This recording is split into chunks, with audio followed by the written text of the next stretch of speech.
ஒரு தப்பான ஒரு முடிக்கட் பண்ணதுக்கு ஒரு கம்பெனி வந்து பார்த்தீங்க அப்படின்னா 2 கோடி ரூபா காம்பன்சேஷன் கொடுத்துருக்குன்னு சொன்னால் எப்படி இருக்கும்? இந்த மாதிரி கன்சியூமர் கோர்ட்டில் நம்ம ஃபைல் பண்ண தெரிஞ்சுது அப்படின்னா நம்மளுக்கு ஏற்படுற அநீதியை வச்சு நம்மளால் ஈஸியாக அதுக்கு சொல்யூஷன் கிடச்சிக்கும். அதே மாதிரி காம்பன்சேஷனாக நம்மளால் 10 கோடி வரைக்கும் கூட நம்மளால் வாங்க முடியும். ரீசெண்டாக நான் ஒரு வீடியோ போட்டிருந்தேன். ஜியோ ஏர் ஃபைபரில் எனக்கு ஏற்பட்ட ப்ராப்ளத்தை நான் எப்படி கன்சியூமர் கோர்ட்டில் போயிட்டு அங்கேருந்து எனக்கு சொல்யூஷன் கிடச்சிது அப்படின்றத பற்றி நான் ஒரு வீடியோ போட்டிருந்தேன். அதில் நிறைய பேர் கமெண்ட் செக்ஷனில் வந்து நானும் இந்த மாதிரி கன்சியூமரில் போடணும், எனக்கும் இந்த மாதிரி சொல்யூஷன் கிடைக்கணும் அப்படின்னு சொல்லிட்டு நிறைய பேர் கேட்டிருந்தீங்க. அதனால தான் நான் எப்படி இந்த கன்சியூமர் கோர்ட்டுக்கு போனேன், நீங்கள் எப்படி போகணும் அப்படின்னு சொல்லிட்டு இந்த வீடியோவில் நான் சொல்ல போகிறேன். நான் உங்கள் மோகன், வெல்கம் டு மொக்கபிளா. கன்சியூமர் கோர்ட்டுக்கு நீங்கள் போகிறீங்க அப்படின்னு முடிவாயிடுச்சு அப்படின்னா உங்களுக்கு 3 விஷயம் முக்கியமாக உங்கள் கையில் இருக்கணுங்க.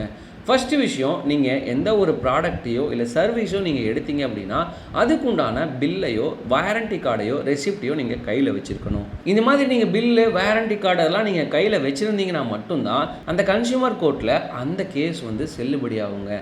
நீங்கள் ஜஸ்ட் ஒரு ப்ராடக்ட்டை மட்டும் வச்சுருக்கீங்க, ஒரு சர்வீஸ் மட்டும் வச்சுருக்கீங்கன்னா அதில் பில் இல்லை அப்படின்னா அந்த கேஸ் வந்து கண்டிப்பாக கோர்ட்டில் செல்லுபடி ஆகாது.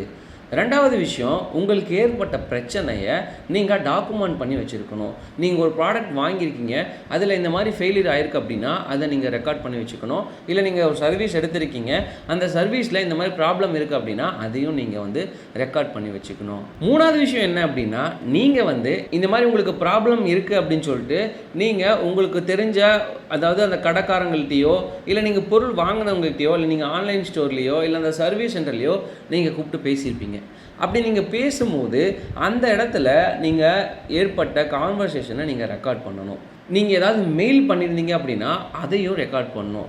இந்த மாதிரி ரெக்கார்ட்ஸ்லாம் நான் வச்சுருந்தங்காட்டியும் தான் எனக்கு ஜியோவிலேருந்து ஈஸியாக எனக்கு அந்த ஃபைபர் டிவைஸை மாற்றி கொடுத்தாங்க.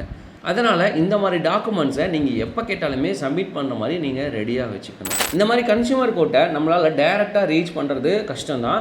ஆனால் அதுக்கு 4 ஸ்டெப்ஸ் இருக்குது. நீங்கள் ப்ராப்பராக பண்ணீங்க அப்படின்னா ஈஸியாக உங்களால் கன்சியூமர் கோர்ட்லேருந்து சொல்யூஷனை எடுத்துக்க முடியும். ஃபஸ்ட்டு விஷயம், நீங்கள் டைரெக்டாக அந்த கஸ்டமர் கேரை காண்டாக்ட் பண்ணுறது. நீங்கள் எந்த ஒரு ப்ராடக்ட் வாங்கியிருந்தாலுமே இல்லை சர்வீஸ் எடுத்திருந்தாலுமே அந்த கஸ்டமர் கேருக்கு முதல்ல ஃபோன் அடிங்க. அவங்களுக்கும் பெருசாக அதை பற்றி நாலேஜ் இருக்காது. அதனால் அவங்களுக்கு தெரிஞ்ச இன்புட்ஸ்லாம் கொடுப்பாங்க. முக்கியமாக இது எல்லாத்தையும் நீங்கள் ரெக்கார்ட் பண்ணி வச்சுக்கோங்க. அவங்க முன்ன பின்ன மாற்றி தான் சொல்லுவாங்க. ஏன்னா அவங்களுக்கு வேலை கஸ்டமரை ஹோல்ட் பண்ணுறது தான் அவங்களுக்கு வேலை. அதனால் நீங்கள் அவங்க சொல்கிறத அப்படியே கேட்டுக்கணுங்கிற அவசியம் இல்லை. நீங்கள் அவங்கக்கிட்ட நீங்கள் பேசி முடிஞ்ச அளவுக்கு இன்ஃபர்மேஷனை வாங்கி நீங்கள் அதை ரெக்கார்ட் பண்ணி வச்சுக்கோங்க. ரெண்டாவது, அந்த கஸ்டமர் கேரோட நோடல் ஆஃபீஸர், அதாவது அந்த ஹெட் இருப்பாங்க பார்த்தீங்களா, அவங்கக்கிட்ட பேசுகிறதுக்கு ட்ரை பண்ணுங்கள். அப்படி இல்லை அப்படின்னா எல்லா கம்பெனிலையுமே இந்த மாதிரி கிராவியன்ஸ் அப்படின்னு சொல்லிட்டு ஒரு ஆப்ஷன் இருக்கும். அதுதான் என்ன அப்படின்னா, உங்களுக்கு அந்த சர்வீஸ் மேலே ஏதாவது பிரச்சனை இருக்குது அப்படின்னா அதை தெரியப்படுத்துறதுக்கு தான் அந்த ஆப்ஷனை வச்சுருக்காங்க. நீங்கள் என்ன பண்ணீங்க அப்படின்னா அந்த கான்டாக்ட் பர்சனை நீங்கள் டைரெக்டாக கான்டாக்ட் பண்ணி, இல்லை அதில் மெயில் ஐடி கொடுத்துருந்தாங்க அப்படின்னா நீங்கள் ஒரு சிம்பிளான ஒரு மெயில் டிராஃப்ட் பண்ணி அவங்களுக்கு சென்ட் பண்ணிடுங்க. உங்களுக்கு ரிப்ளை மெயில் கண்டிப்பாக வரும். அதில் உங்களோட கம்ப்ளைண்ட் நம்பரோட வரும். அந்த கம்ப்ளைண்ட் நம்பரை, அந்த சீரியல் நம்பரை நீங்கள் எடுத்து வச்சுக்கோங்க. அதே மெயிலில் நீங்கள் கண்டிப்பாக இந்த மாதிரி தான் ஒரு டிராஃப்ட்டை ரெடி பண்ணி அனுப்பணும். எனக்கு இந்தந்த பிரச்சனை இருக்குது, நான் இந்தந்த டைமில் உங்களுக்கு கால் பண்ணேன், இது வரைக்கும் எனக்கு சொல்யூஷன் கிடைக்கல, 48 மணி நேரத்தில் நீங்கள் எனக்கு சொல்யூஷன் கொடுக்கல அப்படின்னா நான் கன்சியூமர் கோர்ட்டுக்கு போவேன் அப்படின்னு சொல்லிட்டு நீங்கள் அந்த கஸ்டமர் கேர்ட்டையும் சொல்லிவிட்டு இந்த மாதிரி இந்த மெயிலையும் நீங்கள் டிராஃப்ட் பண்ணிட்டீங்க அப்படின்னா ஆட்டோமேட்டிக்காக அந்த பிரச்சனை 48 மணி நேரத்துலேயே உங்களுக்கு முடியறதுக்கு உண்டான வாய்ப்பு இருக்கும். ஏன்னா கன்சியூமர் கோர்ட்டுக்கு போனால் அவங்களுக்கு தான் தேவையில்லாமல் தலைவலியாக இருக்குன்னு சொல்லிட்டு உங்களுக்கு அந்த ப்ராப்ளத்தை உங்கள்கிட்ட பேசியே முடிச்சு வைக்கிறதுக்கு தான் பார்ப்பாங்க. ரெண்டாவது வந்து பார்த்திங்கன்னா NCH அப்படின்னு சொல்லுவாங்க, நேஷ்னல் கன்சியூமர் ஹெல்ப்லைன் அப்படின்னு சொல்லுவாங்க. இவங்க யார் அப்படின்னா இது ஒரு கவர்மெண்ட் மீடியேட்டர் மாதிரிங்க.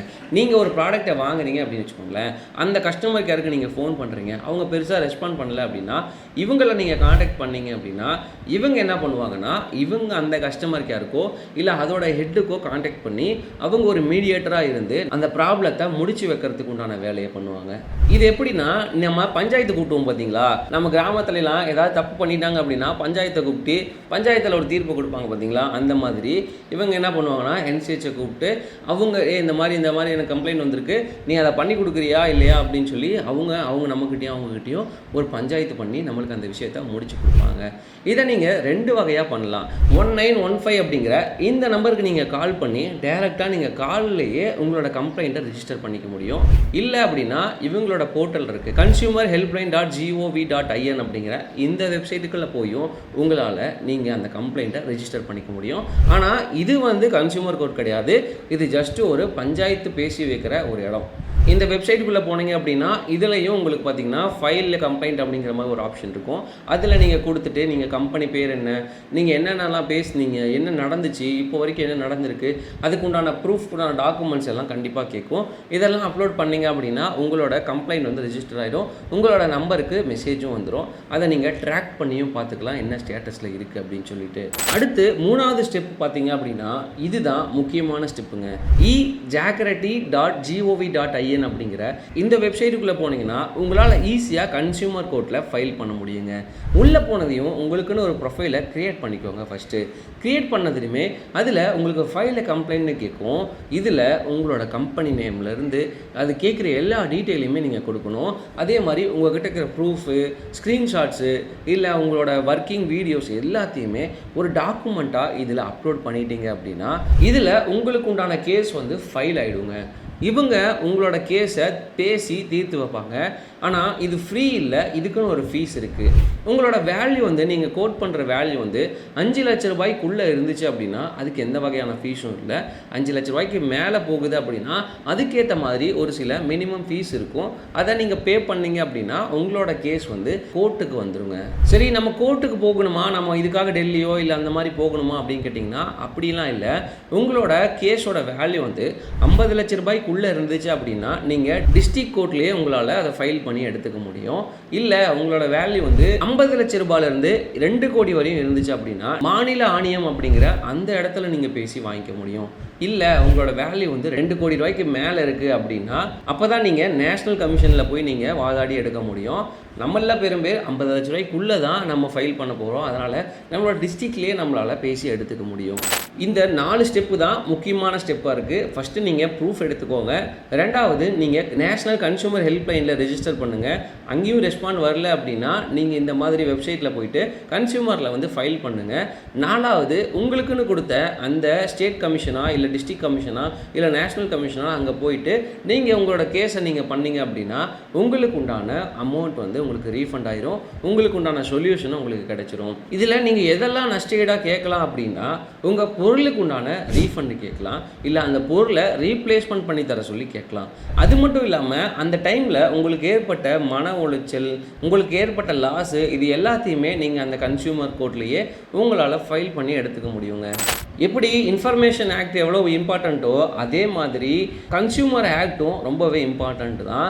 ஆனால் நிறைய பேர் நம்ம ஏமாற்றப்பட்டாலுமே நம்ம அந்த கம்பெனி மேலே பயந்துக்கிட்டு நம்ம எதுவுமே பண்ணாமல் இருக்கோம். இல்லை நமக்கு எப்படி பண்ணுறதுன்னு தெரியாமல் நம்ம அதை பண்ணாமல் இருக்கோம். ஆனால் இதுக்கு மேலே இந்த மாதிரி ஒரு கன்சியூமர் கோர்ட்டில் ஃபைல் பண்ணி தெரிஞ்சுக்கிட்டீங்க அப்படின்னா உங்களுக்கு ஈஸியாக உங்களோட சொல்யூஷன் கிடச்சிரும், உங்களுக்கு உண்டான பணமும் கிடச்சிரும். நான் ஃபஸ்ட்டே சொன்ன மாதிரி சாதாரணமாக ஒரு ஏர் கட்டை தப்பாக பண்ணதுக்கு 2 கோடி ரூபா வரையும் நஷ்டஈடு வாங்கியிருக்காங்க. உங்களுக்கும் இந்த மாதிரி நிறைய பிரச்சனை நடந்திருக்கும். அதெல்லாம் கூட இந்த மாதிரி கன்சியூமர் கோர்ட்டில் போட்டு பல கோடி வரையும் எடுத்துக்க முடியுங்க. இந்த இன்ஃபர்மேஷனை நீங்கள் மட்டும் தெரிஞ்சுக்காமல் உங்கள் ஃப்ரெண்ட்ஸ் அண்ட் ஃபேமிலிக்கும் தெரியப்படுத்தி அவங்களையும் எப்படி இந்த மாதிரி கன்சியூமரில் போடலாம் அப்படின்னு தெரிஞ்சுக்க வச்சுக்கோங்க.